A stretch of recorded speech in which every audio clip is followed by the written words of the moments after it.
Bismillahirrahmanirrahim. Assalamualaikum warahmatullahi wabarakatuh. Teman-teman, bertemu lagi kita di pertemuan selanjutnya, yaitu di mata pelajaran ekonomi kelas 11 IPS. Kita lanjut ya, materi bab 2 atau materi di KD2 itu adalah minggu kemarin kita sudah membahas tentang pertumbuhan ekonomi, pengertian, ciri-cirinya, perbedaan pertumbuhan dengan pembangunan dan teori-teori pertumbuhan ekonomi serta cara menghitung pertumbuhan ekonomi. Ya, kita langsung saja di sini masuk ke materi pembangunan ekonomi. Ya, pengertian pembangunan ekonomi minggu kemarin sudah dijelaskan juga. Pembangunan ekonomi itu adalah suatu proses yang bertujuan untuk menaikkan PDB suatu negara atau daerah melebihi tingkat pertumbuhan ekonomi. Jadi pembangunan ekonomi ini melihat pertumbuhan penduduk. Kalau pertumbuhan ekonomi tidak melihat apakah pertumbuhan penduduk itu naik atau turun. Nah, video minggu lalu juga sudah disampaikan perbedaan pertumbuhan dan pembangunan ekonomi.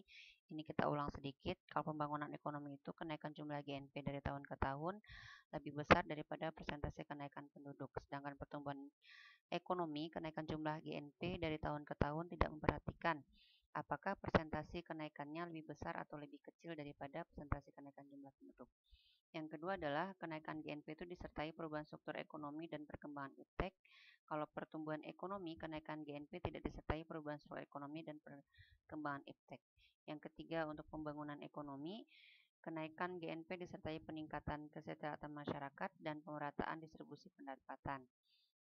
Sedangkan pertumbuhan ekonomi, kenaikan GNP tidak memperhatikan peningkatan kesejahteraan masyarakat dan pemerataan distribusi pendapatan. Yang terakhir, untuk pembangunan ekonomi menekankan peningkatan kemakmuran, sedangkan untuk pertumbuhan ekonomi menekankan peningkatan pendapatan per kapita. Ya, faktor yang mempengaruhi pembangunan ekonomi itu adalah yang pertama adalah tanah dan kekayaan alam.